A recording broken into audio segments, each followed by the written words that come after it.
이제는 많이 피곤할 것 같으니까 내가 평상시보다 한 5분 정도 짧게 끝내도록 한번 해볼 테니까 희망을 가지고 정신 똑바로 차리고 잘 듣고 지난 시간에 우리가 예수님의 공생의 1년을 다 마쳤어요. 예수님이 공생의 1년 동안 뭐 하셨나? 이제 우리가 6월절을 기준해서 3년 한 50일 정도 예수님이 공생애를 하시는데 그 첫 번째 이제 1년은 여러분들이 배웠다시피 예수님께서 예루살렘에 올라가셔서 제일 먼저 하신 게 성전을 청결케 했다. 성전을 더럽힌 자들을 용납하지 않으시고 성전을 다 뒤엎었다. 성전 청결을 하셨는데 이야기했듯이 성전을 다시 한번 마지막 십자가에 돌아가시기 전에 마지막 연도에 한 번 더 성전을 청결하게 하시는 그런 일을 하셔요.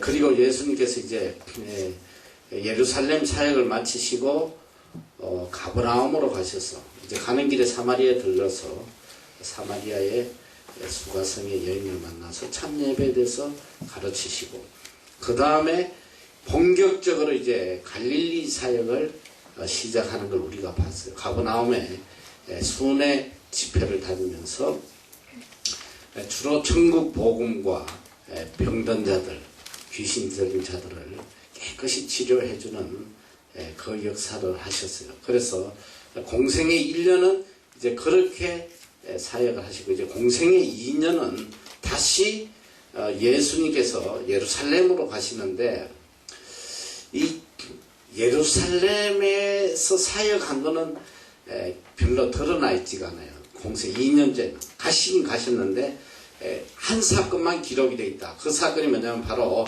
베데스다 연못가에서 38년 된 병자를 고치시는 그 사역만이 기록이 되어 있다. 여기 마이 레이저 건 어디 갔어? Where is my laser gun? 누가 훔쳐가 버렸어? 자, 그래서 예수님께서 두 번째 6월절에 예루살렘으로 가셔가지고 그 베데스다 연못에 38년 된 병자를 치료하는 그 기록이 나와요. 그런데 이 성경에서 굉장히 중요한 게 뭐냐면 우리가 마태, 마가, 누가는 무슨 복음이라고 그랬어?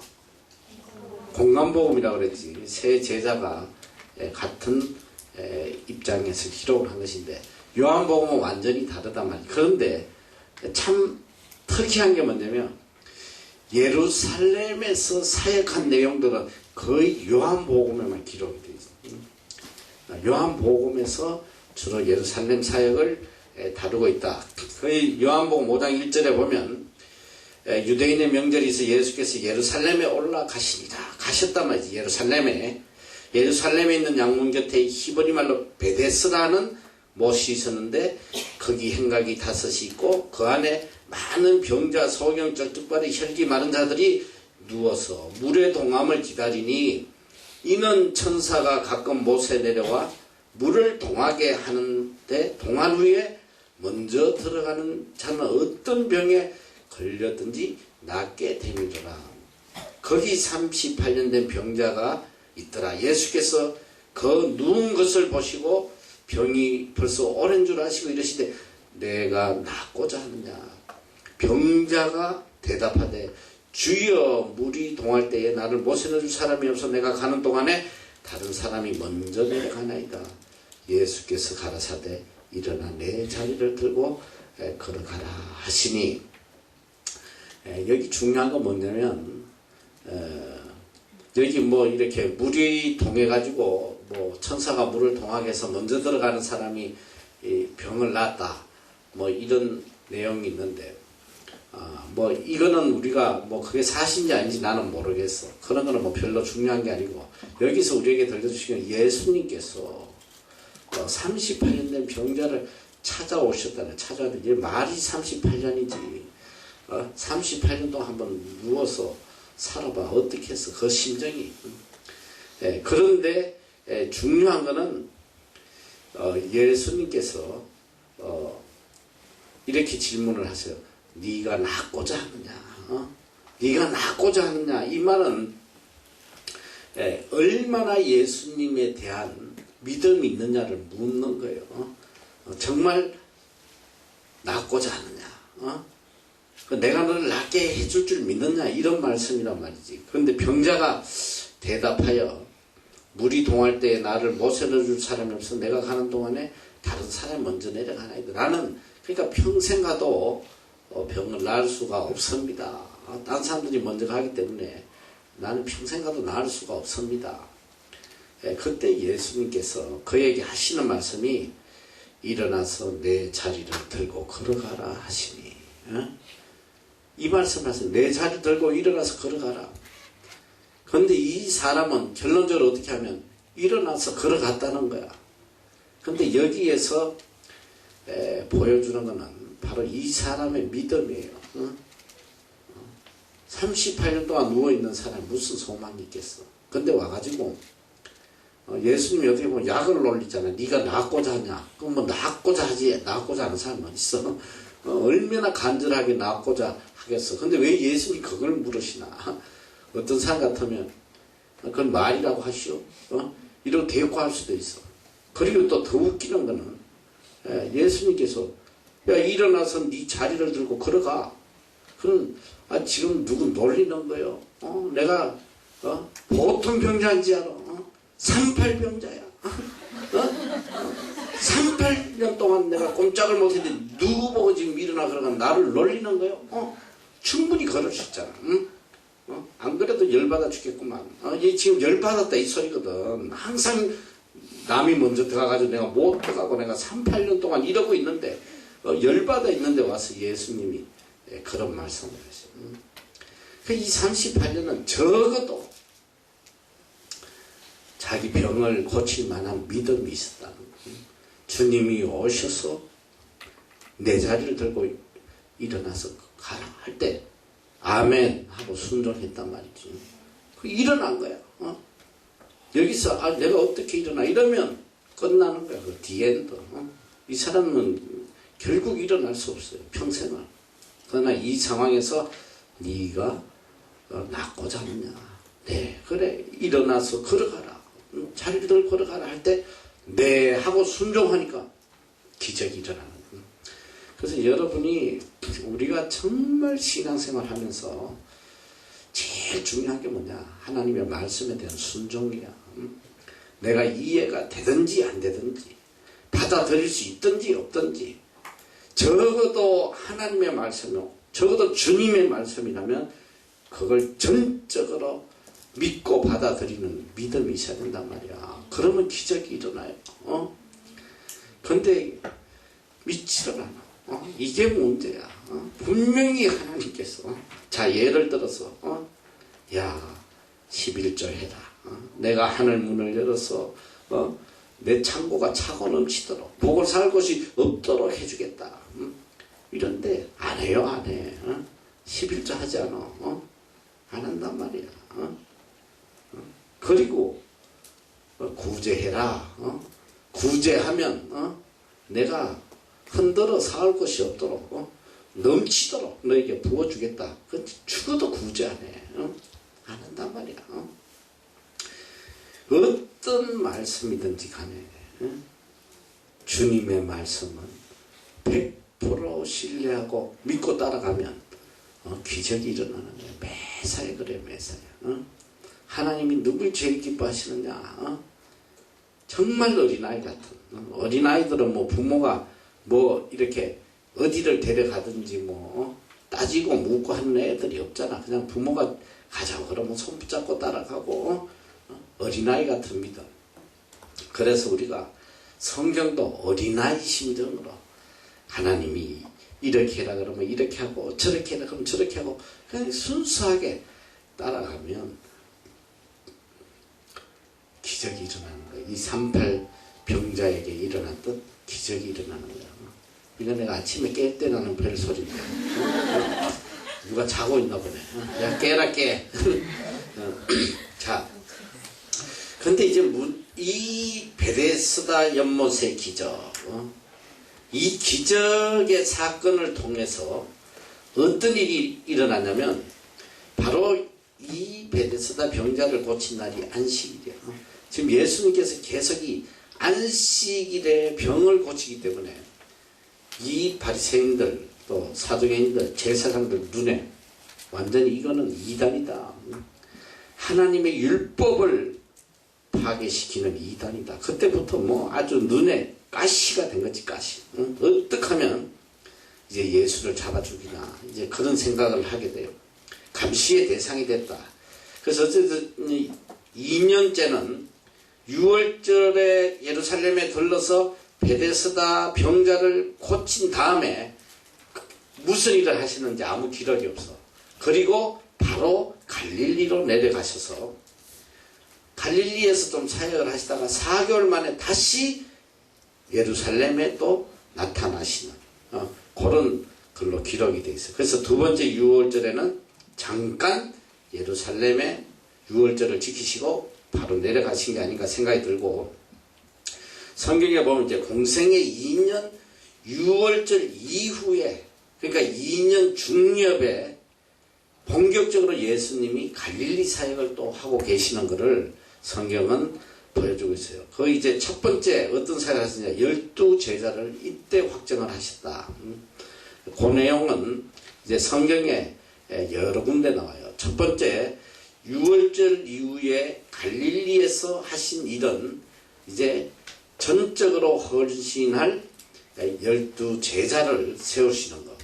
이미 4제자는 공생의 1년 때에 확정하셔서 따라다녔다. 베드로, 안드레, 야고보, 요한은 따라다녔다. 두 번째 6월절을 지키고 오셔서 비로소 12제자를 임명하는데, 성경에는 이제 예수님께서 12제자를 임명하시기 전에 얼마나 간절히 기도하고 사람을 세웠는지 그 내용이 여러 곳에 기록이 되어 있어요. 전날 밤에 밤새 기도하셨다. 그런 내용이 있어. 자, 일단은 예수님께서 왜 12명의 제자를 세우셨냐, 한 24명 하지 않고 12명을 하셨냐. 지난번에 이야기했듯이 구약의 12지파를 계대를 이어가는 바로 12명의 제자를 세우셨다. 새로운 하나님의 백성을 이루는 영적 이스라엘의 탄생을 의미하고 있다. 그래서 마태복음 10장 1절 보면 예수께서 그 12제자를 부르사 더러운 귀신을 쫓아내며 모든 병과 모든 악한 것을 고치는 권능을 주셨다. 제자들에게는 이런 권능을 주셨는데 그 12명은 내가 가르쳐진 대로 그대로 나오잖아 봐. 자, 베드로라는 시몬을 비롯하여 그의 형제 안드레. 베드로, 안드레는 항상 같이 나오지. 그 다음에 세베대의 아들 야고보와 요한. 항상 같이 나오지. 빌립이 나오면 항상 누가 따라온다고 그래서 그 둘도 없는 친구 바돌로메. 바돌로메 다른 이름은 나다니엘. 그렇지. 항상 둘이 같이 붙으나. 그 다음에 도마와 세리바테. 그 다음에 알페오의 아들 야고보와 다데오. 야고보와 다데오도 항상 같이 붙어나지. 이 다데오는 원래 이름 뭐라고 그랬어? 유다. 유다였는데 나중에 가룟 유다가 죽고 난 뒤에 이름을 다데오로 바뀌었다. 그래서 가나안의 시몬과 및 가룟 유다 곧 예수를 본 자더라. 자, 그 마가복음 3장 13절에도 또 나오는데, 일단 곧 넘어가고 이제 누가복음 6장 12절에 보면 이때에 예수께서 기도하러 하시러 산에 가서 밤이 맞도록 하나님께 기도하시고 밝음에 그 제자들을 부르사 그 중에서 12를 택하사 사도로 칭하셨다. 그러니까 이 12를 택하기 전에 이미 그 당시에 예수님을 따라다니는 제자들이 수천 명이 됐겠지. 근데 그 중에 이제 12를 최종 확정하시기 전에 밤새 하나님께 기도했다. 밤이 맞도록 기도했다. 이렇게 사람을 하나 쓰는 게 주님도 이렇게 기도하면서 사람을 세우셨다. 그래 우리가 누구를 세울 때든 사람을 만날 때든 사람과의 관계를 맺을 때에 이런 간절한 기도가 있어야 돼요. 그러니까 여러분이 이제 저 배우자를 만나고 이럴 때 정말 기도 많이 해야 되고 또 그 다음에 앞으로 뭐 사업을 하든 또 무슨 일을 하든 사람을 사용해야 될 때에 정말 간절히 기도해야 된다. 예수님도 이렇게 밤이 맞도록 기도하셨다. 자 그리고 또 이제 주님께서 이 12제자를 세우신 다음에 이제 민중 대상 사역을 해서 예수님께서 이제 사역에 보면 또 두 가지로 나뉘는데 이 훈련 사역 중에 하나는 민중 사역, 일반인들을 훈련시키는 사역을 하시고 또 하나는 제자를 훈련시키는 제자 훈련, 이 두 가지 훈련을 병행을 하시는데 자 오늘 여기 나오는 것은 바로 일반 대중을 훈련시키는 사역을 하셨다. 민중 사역을 하셨다. 그게 대표적인 것이 우리가 지금 공부하고 있는 산상수훈이에요. 산상수훈의 그 대상은 바로 이미 예수 그리스도를 믿고 구원을 받은 그 많은 그리스도인들 중에 그들을 대상으로 훈련시키는 천국 시민으로서 훈련시키는 바로 이 민중 대상 사역이 산상수훈이다. 그래서 우리가 배웠듯이 바로 이 천국 복음에 대해서 산상수훈을 통해서 가르쳐요. 그래서 산상수훈은 구원받은 하나님의 백성들에게 주시는 구약의 십계명과 같은 것이다. 그러니까 신약의 십계명이 바로 산상수훈이다. 이렇게 생각하면 돼요. 신약의 십계명과 같은 것이다. 여기에는 보면 이제 하나님의 자녀로서의 삶, 또 빛과 소금, 계명 준수, 노함, 음행, 맹세, 원수, 핍박, 구제, 기도, 주기도문, 용서, 금식, 천국의 보물, 재물 연력, 그의 나라 호예요. 이제 천국 시민으로서 이 땅에서 우리가 어떻게 살아야 할지를 세부적으로 다 가르쳐 주시는 이 산상수훈이 정말 놀라운 거예요. 내가 지금 시간이 없기 때문에 산상수훈을 4주에 할 걸 지금 1주에 다 줄여갖고 막 넘어가는데 그 말씀을 깊이 새겨보면 산상수훈에 예수님께서 가르치신 그 말씀대로 살면 이 세상에 살아가는 동안 모든 문제를 다 이길 수 있는 해답이 거기 나온단 말이죠. 자, 그래서 이 5장에서 7장까지 주시는 산상수훈의 말씀은 구약 모세에게 주셨던 계명들을 하나하나 재해석해서 더 세밀하게 더 깊이 있게 들려주시는 율법의 뿌리를 완성하시는 것이다.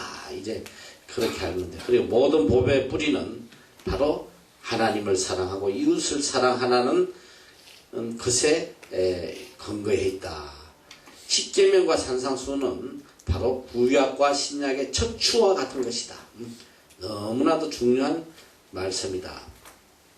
자, 그리고 이제 산상수훈의 산상수훈 내용이 나오고 그 다음에 2년차에 예수님이 보면 가브나움에서 백부장의 신하를 고치고 나인성의 과부의 아들을 살리셨다. 근데 이미 우리가 가브나움에서 백부장의 신하를 고친 거는 1년 공생애 1년에서 한번 나왔던 내용이에요. 그래서 근데 이게 어떤 성경에서는 어떤 복음서에서는 요거를 공생애 2년에서 다루기도 하고 또 어떤 데는 1년 요런 것들이 몇 가지 사건들이 이렇게 오버랩이 되는 그런 게 있어요. 그래서 그런 건 하나도 중요하지 않다. 지금 우리가 예수님의 공생애의 이 연도별 사역을 배우는 이유는 뭐냐면 좀 더 예수님의 가르침을 더 쉽게 이해할 수 있기 위해서 배우는 것이지 그게 뭐 언제 일어났다 어느 지역에서 일어났다 이게 중요한 건 절대 아니에요.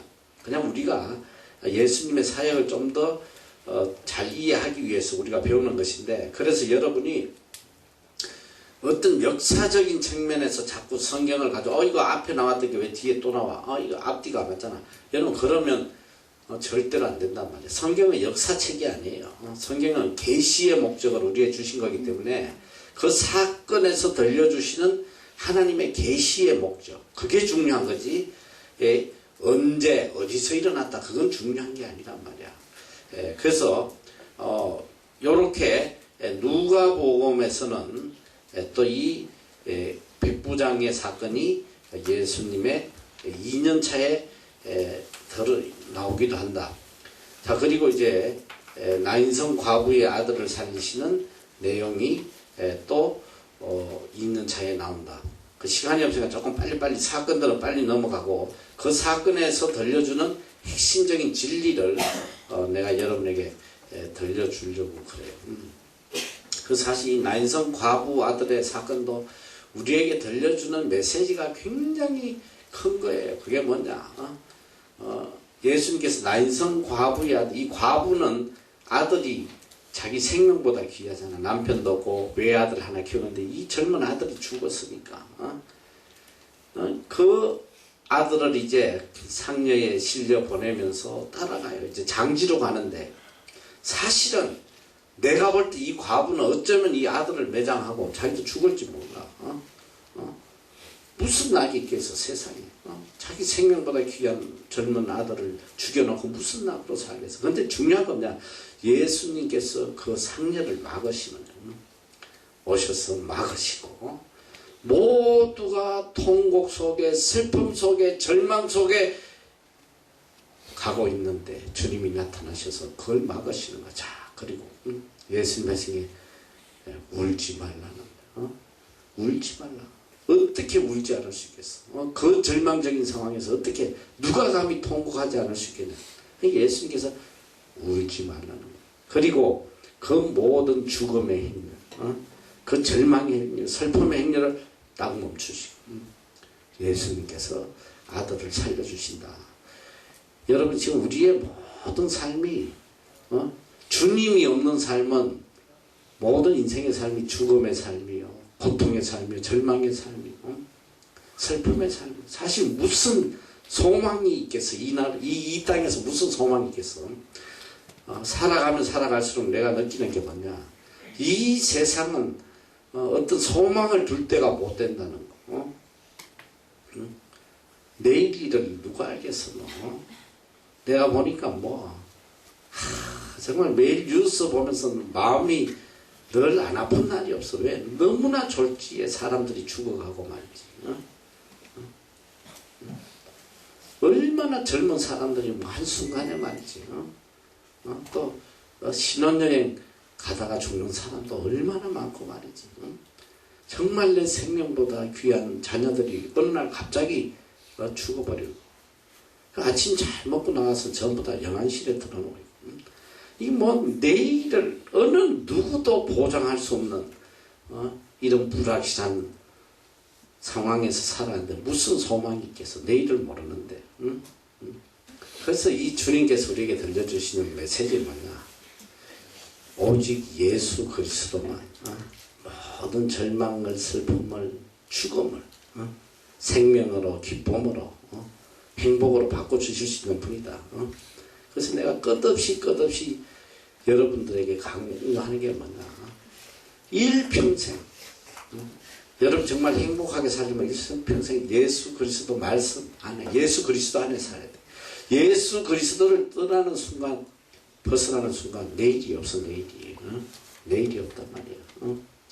그래서 어쨌든 여러분들이 절대적으로 하나님 신뢰하고 의지하고 주님 의지하고, 오늘도 이 대만에도 왔다 가서 생각입니다. 이 대만에서 몇 달 전에 비행기가 추락했잖아. 이륙하자마자 바로 그냥 추락해가지고 40몇 명 탔던 사람들이 거의 다 죽었어요. 다 죽었는데 며칠 전에 발표 났어. 사고 원인에 대한 정밀 분석을 해서 발표가 났어. 어떻게 사고 난지 알아? 인정말 너무 충격적이고. 비행기가 이륙을 했어. 근데 그 비행기는 엔진이 2개 있는 비행기야. 여러분이 타고 오는, 너희들 777 타고 와서 747 타고 왔어. 그게 뭔지도 모르지. 747은 앞이 요렇게 2층으로 돼 있는 거야. 알아?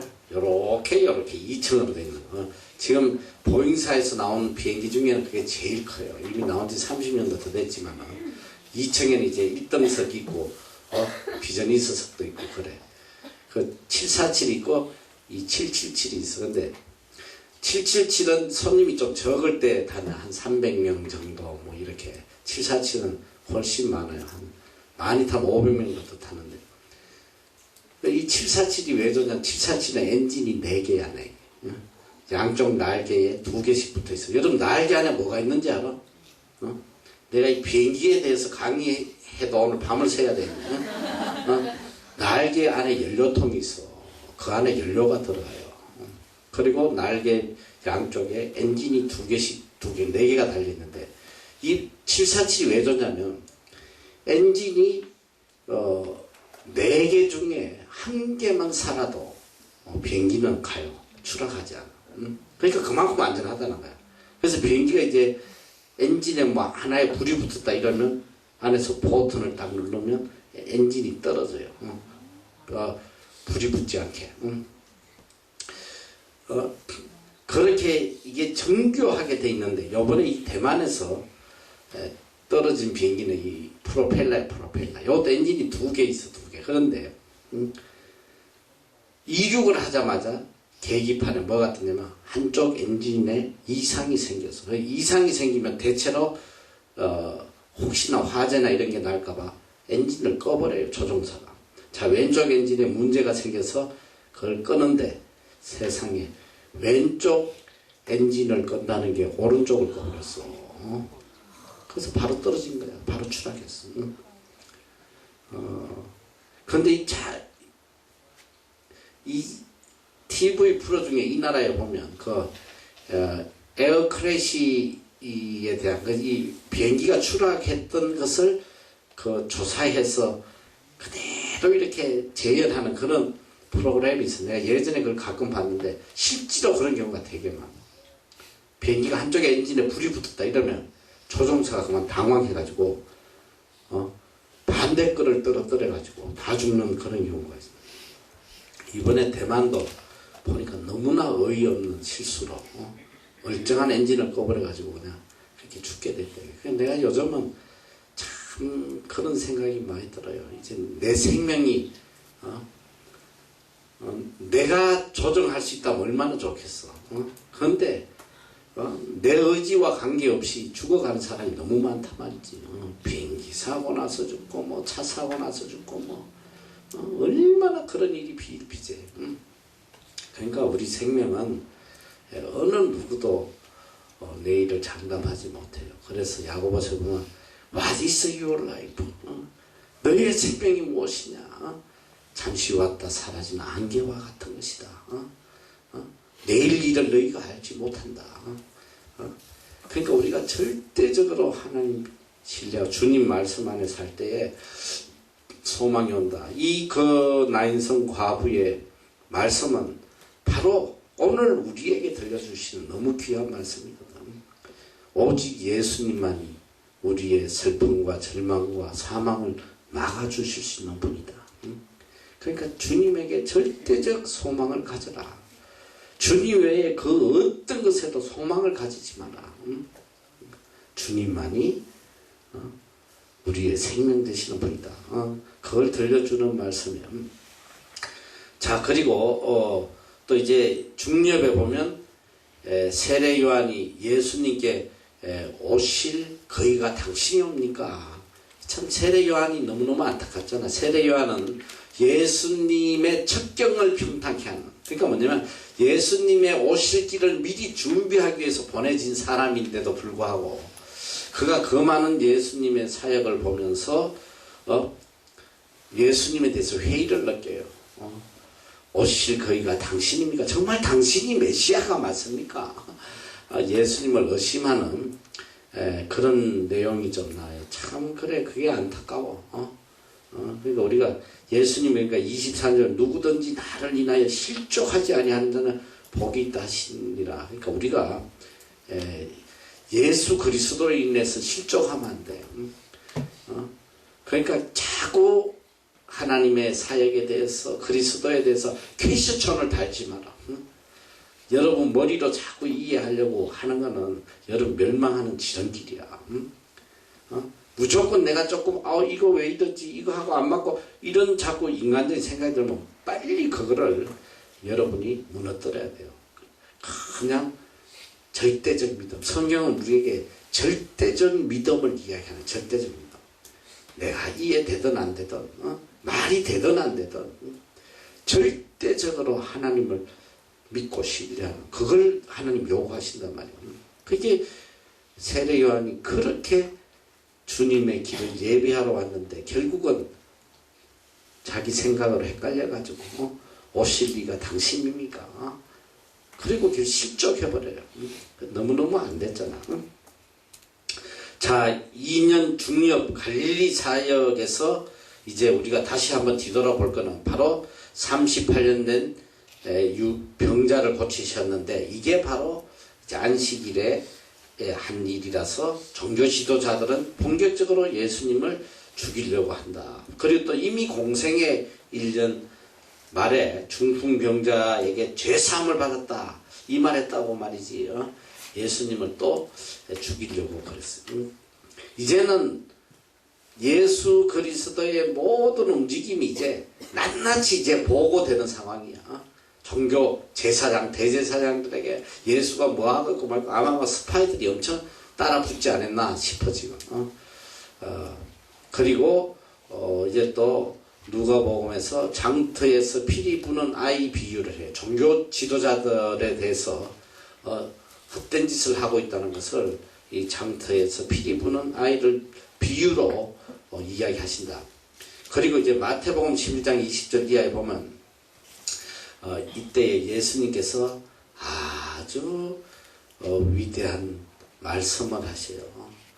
예수께서 이제 권능을 많이 행한 기적을 많이 행한 마을들이 오히려 회개치 않고 오히려 복음을 받아들이지 않으니까 하나님께서 예수님께서 크게 책망하셔요. 그래서 이 고라시나 베세다야 너희에게 행한 모든 권능을 두로와 시돈에서 행했더라면 저희가 벌써 배웠으니까 제에 앉아 회개하였으리라. 이 두로와 저기 고라신과 베세다는 어디냐면 바로 갈릴리 지역, 가버나움 지역에 있는 우리가 알잖아요. 이미 지명을 배워서 가장 복음을 잘 받아야 될 곳인데 오히려 복음을 받지 않고 예수님을 핍박하고 이런 악을 행했어요. 그래서 예수님이 이런 기적을 두로와 시돈에 행했다면 벌써 이 사람들은 회개하고 돌아섰을 것이다. 이 두로와 시돈이 어디냐면 바로 이방 땅이에요. 북쪽에 있는 이방 땅이에요. 성경에 보면 이제 구약에 보면 참 재밌는 사건이 나와. 나는 그게 지금도 참 미스터리 이해가 잘 안 돼요. 이스라엘 민족은 일평생 하나님을 믿어왔던 사람들이고 일평생 하나님께서 수많은 기적을 보여주셨던 민족들인데 이스라엘 민족은 끝까지 하나님을 대적하고 바알과 아세라를 섬기고 악을 행하다 멸망했는데 하나님께서 요나를 갖다가 해외 최초 선교사가 성경에는 요나예요. 요나가 해외 파송 최초의 선교사거든. 요나를 어디로 보냈냐면 니느웨로 보냈다면 니느웨로. 아수르. 그러니까 지금 말하면 아수르인데 거길 보냈는데 이 자기를 괴롭히는 이 민족들에게 복음을 전해주기 싫어가지고 빨리 망하기를 바래가지고 다시스로 가다가 그만 고레베에 갇혀가지고 말이지. 고레베 속에 3일 동안 그냥 고생하다가 결국은 이 다시 니느웨로 가게 되는데 니느웨에 가가지고 요나가 어떤 행동을 하냐면 하나님께서 매를 때려서 보내긴 보냈는데 죽지 못해 가긴 갔는데 가가지고 막 전도하기가 싫으니까 그냥 계속 그냥 그늘이나 찾아다니고 말이지. 그래서 그냥 지를 덮어주던 넝굴이 그냥 햇빛에 말라 비틀니까 또 원망하고 막 아주 그냥 밥만 떨어져서 못 봐요. 요나의 모습. 근데 하나님이 개를 들어 서시던데. 그래 가가지고 니느웨에 가가지고도 너희들 회개 안 하면 사흘 안에 멸망한다. 그냥 뭐 지 혼자 중얼거렸는데 그런데 충격적인 게 뭔지 알아? 그 요나가 지 혼자 쭝얼거리고 돌아다니는데 그 소리를 듣고 니느웨의 전 백성이 회개했다는 거 아니야. 왕도 베옷을 입고 하나님 앞에 금식하며 회개하고, 더 충격적인 거 뭔지 알아? 모든 짐승까지도 다 금식을 시키고 걔들이 뭔 죄가 있어가지고 밥도 못 먹고. 근데 하나님께서 그 니느웨의 회개를 보시고 멸망시키려다가 구원시키죠. 멸망을 안 시켜. 난 지금도 이게 너무 아이러니해. 어떻게 일평생 우상을 섬기던 민족이 말이지, 희한한 그냥 요나 같은 게 가지고 쭝얼거린데 하나님을 두려워하고 회개하고 돌아섰다는 거, 이게 정말 놀라운 일이야. 그래서 참 이 하나님이 하시는 역사는 우리가 몰라. 그래서 우리가 열매를 보든지 못 보든지 전도하라는 거야. 우리가 왜 이렇게 이 아이들 이렇게 극진히 말이지, 이 아이들에게 이렇게 사랑을 베풀고 아이들이 하냐? 우리는 아무도 모르는 거야. 여러분들이 한마디 슬쩍 던진, 아니면 오늘 그 아이들이 보고 갓 있을러, 슬쩍 한마디 던진 그런 말들이 그들을 완전히 변화시킬 수도 있다는 거. 이게 우리가 몰라. 이 하나님 하신 점 정말 우리가 알 수가 없어. 나는 너의 회개를 보면서 정말 이해가 안 되는 거야. 그러니까 여러분이 학교에서도 그 뺀질거리든 뭐 하든 어쨌든 이 외국 아이들에게 한마디 이렇게 던져주는 복음의 말씀이, 요나의 그 한마디가 너회를 변화시켰다는 거야. 그래서 어쨌든 우리가 복음을 전해야 돼요. 어떤 일이 있어도. 그러면서 이제 하나님께서 주님께서 그 말씀을 하셔요. 여기 보면 28절에 수고하고 무거운 짐진 자들아 다 내게로 오라. 내가 너희를 쉬게 하리라. 나는 마음이 온유하고 겸손하니 나의 멍에를 메고 내게 배우라. 그러면 너희 마음이 쉼을 얻으리니 이는 내 멍에는 쉽고 내 짐은 가벼움이라 하시니라. 수고하고 무거운 짐진 자들아 다 내게로 오라. 내가 너희를 쉬게 하리라. 주님만이 우리에게 평안을 주실 수 있는 분이다. 내가 지고 있는 이 많은 짐들, 무거운 짐들, 이 고통, 이 인생의 짓눌림, 얼마나 힘들어요. 나는 진짜 일반 사람들, 이 신앙이 없는 사람들은 이 세상을 도대체 무슨 힘으로 살아가나, 난 그게 늘 쾌시촌이에요. 너무너무 저 사람들이 느끼는 고통의 무게가 얼마나 클까. 나는 늘 이렇게 뉴스를 접하면서 우리는 예수 그리스도의 힘으로 새 힘을 얻고 새 능력을 얻고 살아가는데 저 사람들은 어떻게 살아갈까? 정말 이해가 되지 않아요. 이 사람들이 비전이 있어 하면서 말이지, 통닭집, 커피집, 뭐 빵집 먹고 살아보려고 퇴직해가지고 자기 돈을 다 집어넣고 말이야. 그 한 집 건너 통닭집이고 말이지, 한 집 건너 커피집이고, 그러고 다 떨어먹고 비참하게 되고 말이지. 매일 뭐 그런 뉴스 나오고 뭐 그러니까 저런 사람들은 저 삶의 무게를 어떻게 이겨나갈까? 나는 항상 그런 생각이 들어요.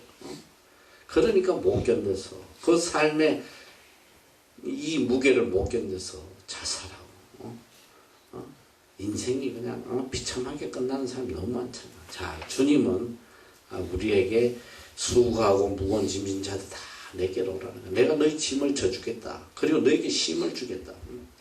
이보다 더큰 축복의 말씀이 어디 있어? 우리의 모든 인생의 짐을 주님께 다 맡기란 말이야. 다 내려놓으면 주님께서 우리에게 평안함을 주시는, 이게 뭐냐? 절대적 신뢰거든. 절대적 신뢰. 주님을 절대적으로 신뢰하면 우리 삶 속에 평안이 온다. 이제 아주 재밌는 사건이 하나 나와. 여기서 여러분이 너무나 잘 아는 사건, 옥합을 깨뜨리는 여인.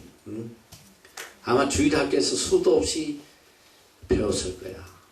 예수님이 오셨을 때에 한 여인이 예수님에게 옥합을 깨뜨리고 눈물로서 예수님의 발을 씻고 머리털로서 자기의 머리카락으로 예수님의 발을 씻어주는 그런 장면이 나와요. 회개하는 장면.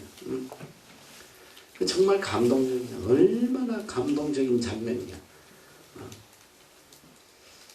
근데 이 성경이 희한하게 내가 희한한 걸 발견했어. 정말 놀라운 거야. 근데 이 옥합을 깨뜨린 사건이 성경에 몇 번 나와? 모든 사람이 한 사건밖에 몰라요. 한 사건. 그런데 때와 장소가 전혀 다른 똑같은 사건이 성경에 3번이나 나와. 3번. 아니 너무 충격받아. 난 처음에는 그냥 읽을 때는 그게 같은 사건인 줄 알았어. 왜냐면 누가복음에도 나오고 마가복음에도 나오고 뭐 이러니까 그 사건을 제자들이 다 기록했나 보다 했는데 충격적인 거 발견했어. 자, 여기 보면 첫 번째 거는 뭐냐면 오늘 여기 누가복음 7장 36절 50절까지 나오는 거는 한 바리새인이 예수께 자기와 함께 잡수기를 청하니 이에 바리새인 집에 들어가 앉았을 때에 그 동네에 죄인인 한 여자가 예수께서 바리새인 집에 앉으시지 말고 향유담은 옥합을 가지고 와서 여기 밑에 보면 눈물로 그 발을 적시고 자기 머리털로 씻고 그 발에 입맞추고 향유를 부으니 누구 집에서? 바리새인. 한 바리새인 집에서 여기 이 한 죄인인 여자. 그래서 여기서는 대체로 창녀로 봐요. 창녀. 자기 몸을 파는 이런 창녀가 와서 자기가 눈물로 자기 죄를 회개하고 그 당시에 이 향유를 붓는다는 것은 이스라엘 습관인데 가장 귀한 손님에게 행하는 그 의식이 바로 향유를 부어주는 거예요. 우리는 뭐 이해할 수가 없잖아. 그 향유 부으면 그 냄새 나고 어떡하겠어. 다시 씻어야지. 그런데 이스라엘에서는 그게 제일 큰 대접이란 말이에요.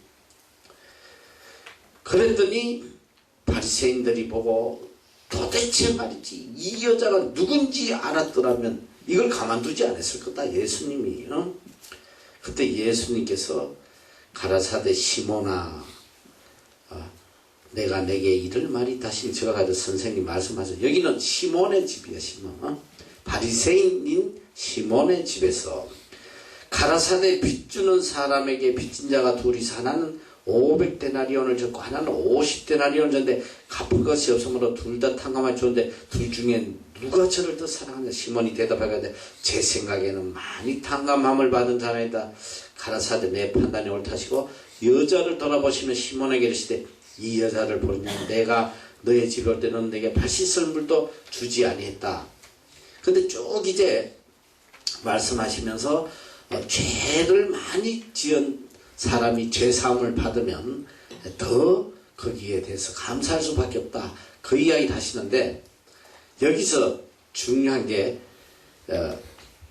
시몬 바리새인의 집에서 이런 사건이 일어나서 누가복음 7장 36절이에요. 자, 그 다음에 두 번째 누구 집에서 일어났냐?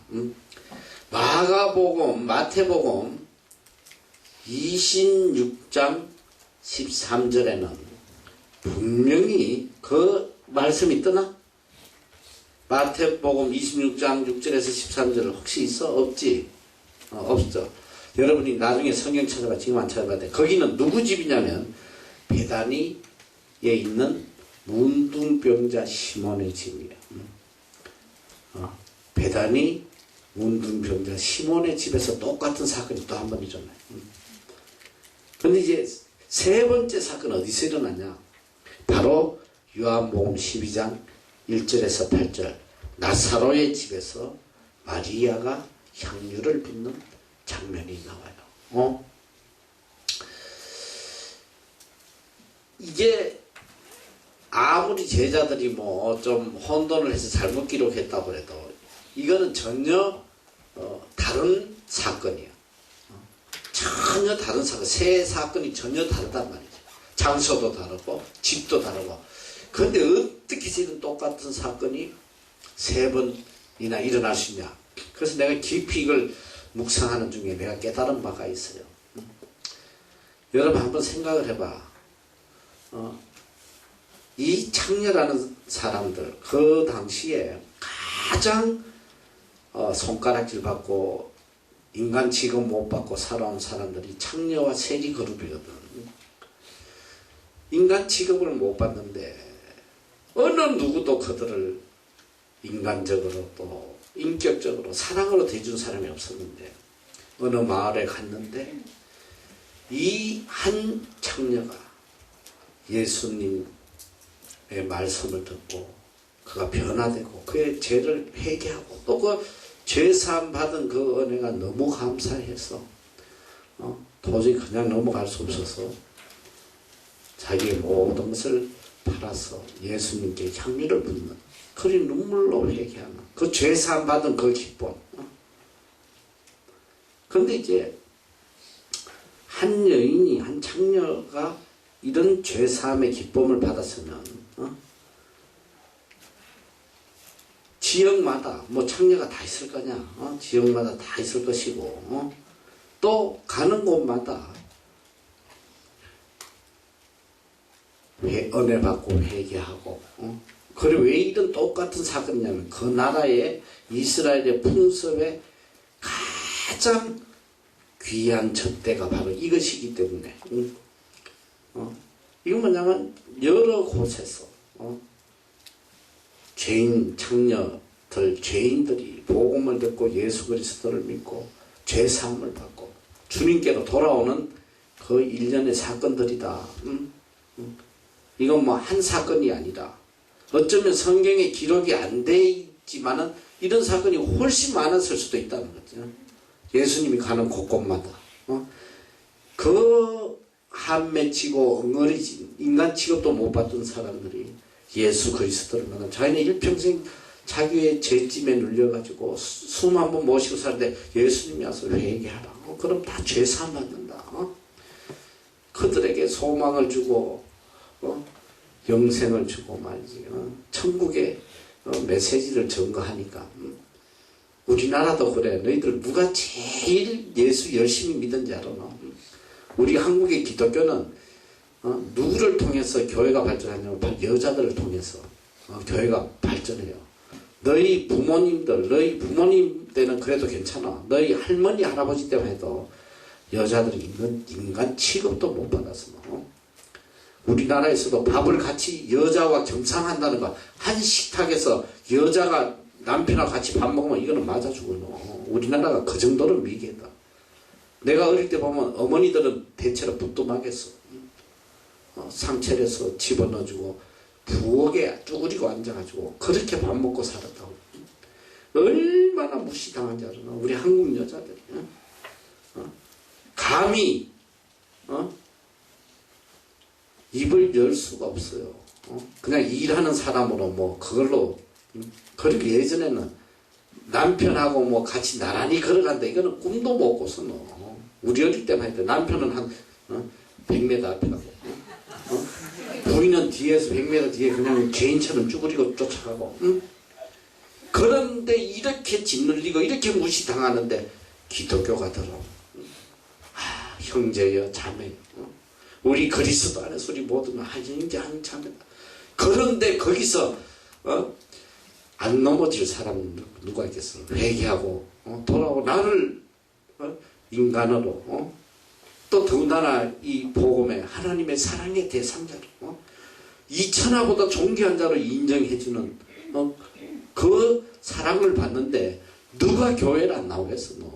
생명 바쳤어. 하나님을 위해서. 그러니까 우리 어머니 때들은 예수를 믿는데 생명을 바치면서 믿었어요. 너희들 상상을 못해. 얼마나 열심히 믿든지. 우리 어머니 생각해보면 얼마나 열심히 믿었는지. 가족보다도 자식보다도 더 귀한 게 예수 그리스도예요. 그래서 여러분이 이 향유 옥합을 깨뜨린 여인의 사건도 그런 맥락에서 보면 예수님이 가는 곳곳마다 그 죄에 짓눌리고 그 인간 취급 못 받고 그런 자들이 복음을 듣고 자기 죄를 회개하고 주님 앞에 나서 눈물로 회개하는 그런 역사가 여러 곳에서 일어나고 있었다는 거예요. 여러 곳에서. 성경에는 일단은 세 곳에 이런 다른 사건이 옥합을 깨뜨린 여인의 사건이 일어나고 있다. 그 여기서 들려주는 핵심적인 메시지는 뭐냐? 내가 죄인임을 많이 깨닫는 사람이 하나님의 은혜를 더 크게 느낀다는 거야. 이게 뭐냐? 하나님 앞에 겸손한 사람이거든. 하나님의 은혜를 많이 못 느끼는 인간은 나는 죄인이 아니라는 거야. 하나님 앞에. 그래서 예수님이 그 바리새인들을 그렇게 책망하신 이유가 뭐냐? 바리새인들은 전부 다 자기 의에 도취돼서 살았어. 자기는 의롭다고 생각했어. 전부 다. 그래서 성전에서 성전을 향하여 하늘을 보고 두 손을 들고 막 모든 사람을 보는 데서 하나님에게 하나님 저는 저 창녀와 세리 같지 아니하고 저는 일주일에 2번씩 금식하고 11조도 내고 나는 경건하게 살았다. 자기의 의를 드러낼 때에 한쪽 귀퉁이에서는 감히 성전을 우러러보지도 못한 가슴을 치며 주님 제가 죄인입니다. 한 세리의 그 기도하는 모습을 보고 누가 어려우냐? 누가 더 어려우냐? 오늘 어려운 자는 바로 이 세리다 말이지. 여러분 그걸 알아야 돼.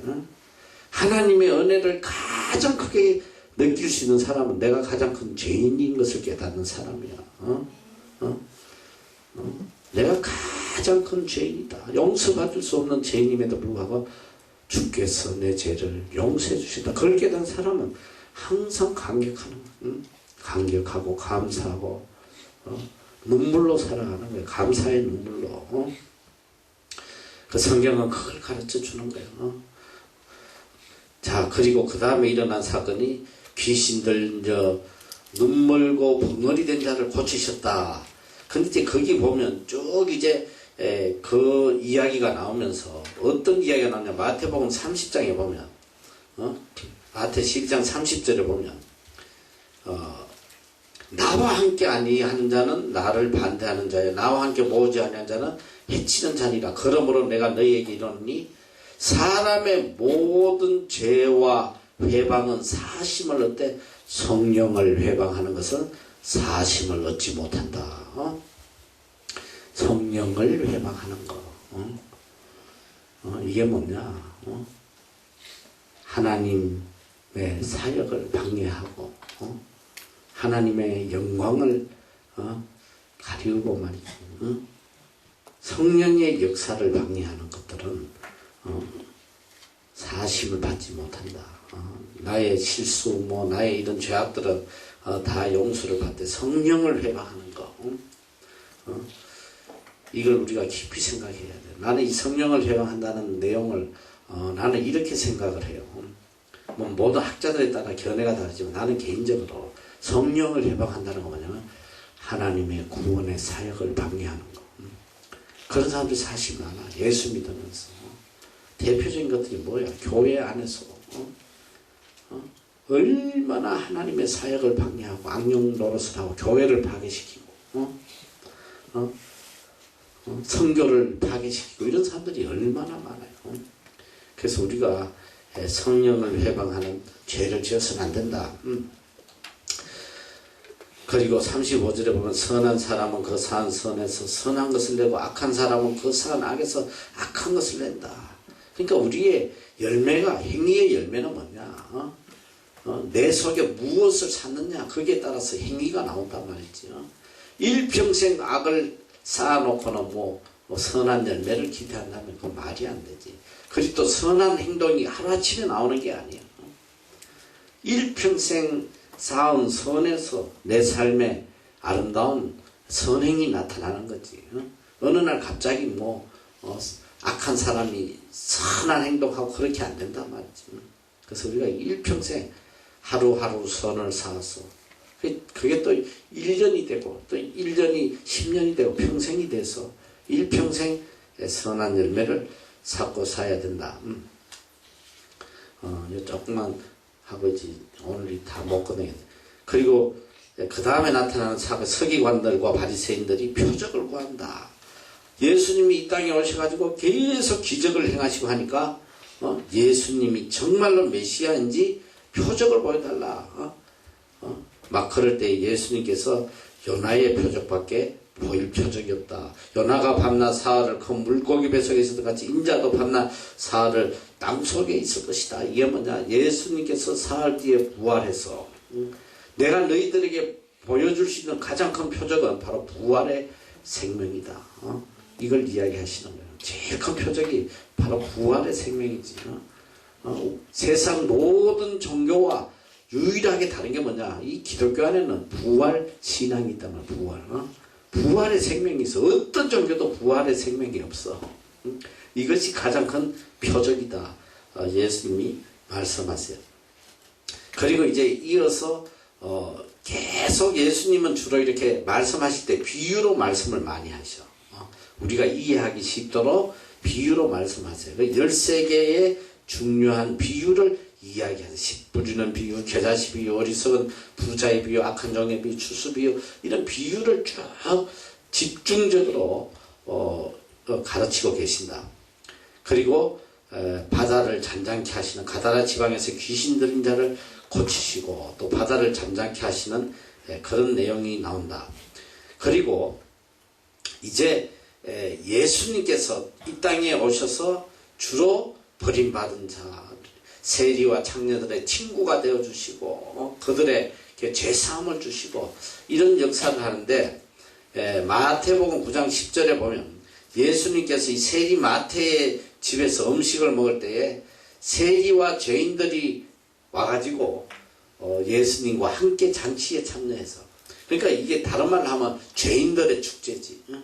모든 죄인들 다 손가락질 하는 자들이 다 모여가지고 잔치를 하니까 요새 말하면 뭐 조폭들의 회합이라든지 뭐 그런 걸로 비유할 수 있겠지. 모든 죄인들이 모여가지고 이렇게 잔치를 하니까 이 바리새인들이 이해할 수 없는 거야. 그래서 예수님 제자들 보고 어찌하여 너의 선생은 세리와 죄인들과 함께 잡수느냐. 그때 예수님께서 너무나 중요한 말씀을 하셔요.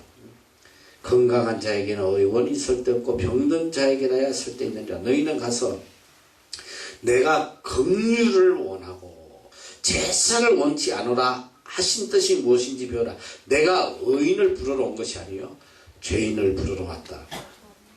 여러분, 이 말씀 때문에 오늘 우리가 살아가는 거예요. 이게 얼마나 중요해요. 주님이 의인을 부르러 오셨다면 여러분은 소망이 없어요. 나도 소망도 아무 소망이 없어. 주님은 의인을 부르러 온 것이 아니라 죄인을 부르러 왔다. 우리 같은 죄인. 그러니까 내가 죄인이라고 너무 짓눌려 살지 말란 말이야. 내가 죄인이기 때문에 주님이 오셨단 말이야. 그래서 소망이 있는 거야. 그리고 주님은 내가 긍휼을 원하고 제사를 원치 않는다. 이게 얼마나 엄청난 말씀인지 몰라. 주님은 제사를 원하는 거죠. 주님을 향한 숭배와 경배와 찬양과 이것보다도 주님이 더 귀하게 여기서는 바로 긍휼이야. 긍휼. 주님이 죄인을 향한 긍휼. 제사를 받으러 오신 것이 아니라 이 죄인들에게 긍휼을 베풀기 위해서 오셨다. 그래서 예수님의 마음은 한마디로 긍휼이라고 했잖아. 긍휼. 그래서 지난번에도 이게 긍휼, 사랑보다 더 큰 무엇, 그게 긍휼이다. 이렇게 적혀있는데, 긍휼이 영어로 내가 compassion이라고 했잖아. compassion. 죄인들의 아픔과 죄의 고통과 이 모든 괴로움들을 함께하는 마음, 이게 긍휼이다. 그래서 주님은 긍휼한 마음 때문에, 우리를 향한 그 긍휼한 마음 때문에 이 땅에 오신 것이고, 그 긍휼한 마음을 친히 우리에게 그대로 보여주신 그 긍휼의 결정체가 뭐냐, 바로 십자가란 말이죠. 십자가상에서 우리를 대신해서, 우리의 죄악의 모든 것들을 대신해서 주님이 죽어주셨다는 거. 그래서 이 주님은 긍휼을 원한다. 제사보다 공유를 원한다. 그걸 알아야 돼요. 그래서 우리에게도 긍휼하라고 계속 말씀하시잖아. 긍휼이 없는 자는 긍휼 없는 심판을 받을 것이다. 이게 정말 무서운 말이잖아. 내가 긍휼을 베풀지 않으면 나도 하나님 앞에 심판받는데 긍휼함을 받지 못한다. 그래서 내가 세상 살아가면서 보니까 이 긍휼한 마음만 가지면 모든 문제가 다 해결돼. 긍휼하다는 건 좀 한국말로 쉽게 얘기하면 뭐냐면 불쌍히 여기는 거야. 불쌍히 여겨져. 애비가 자식을 불쌍히 여긴 같이. 긍휼하면 불쌍히 여긴. 그러니까 여러분 이제 인간관계에서도 다 긍휼히 여기면 다 해결돼 버려. 불쌍히 여기면. 아무리 나에게 악을 행한 사람에게도 긍휼한 마음을. 그러니까 긍휼한 마음이 있으면 원수도 사랑할 수 있어. 불쌍히 여긴다. 어쩌다 저렇게 됐나. 참 안타깝다. 불쌍히 여겨주는 거야. 오히려 그 사람의 입장을 생각하면서 더 마음 아파하는. 그리고 너희가 이제 부부관계도 그래요. 정말 온전한 그 가정을 만들려면 긍휼한 마음이 있어야 돼. 불쌍히 여기면 다 돼. 다 해결돼. 내가 긍휼한 마음을 가지는 순간 그동안 미웠던 마음 뭐 이런 옳고 그러니 뭐 이런 별별 마음들이 한순간에 그냥 다 사라져. 그게 아무것도 아니야. 러비시야 러비시. 긍휼한 마음을 가지면 그렇게 그냥 송곳처럼 칼날을 그냥 갈던 것들이 한순간에 아무 물처럼 다 흘러버려. 아무것도 아니야. 그렇게 긍휼의 힘이라는 게 이렇게 무서워. 그 주님이 나는 긍휼을 원하고 제사를 원치 않는다. 나는 의인을 부르러 온 것이 아니라 죄인을 부르러 왔다. 이게 주님의 마음이에요. 그래서 너희도 이 긍휼한 마음을 품으라. 그러니까 나는 그래 예수의 마음을 품으라. 그게 뭐냐? 바로 긍휼한 마음을 가지라는 거야. 모두에게. 모두에게 긍휼한 마음을 가져라. 자, 그리고 혈루증 여인을 고치시고 회당장 야여의 딸을 고치시는 것. 여기까지가 바로 예수님이 공생에 2년 동안 하신 사역이야. 2년 동안 일어났던 사건들이고 이제 마지막 공생에 3년에 대한 내용은 이제 또 제자 사역과 이런 것들이 이제 나오는데 사실 내가 오늘 여기까지 다 끝내려고 그랬는데 오늘은 그냥 좀 빨리 끝내서 여기까지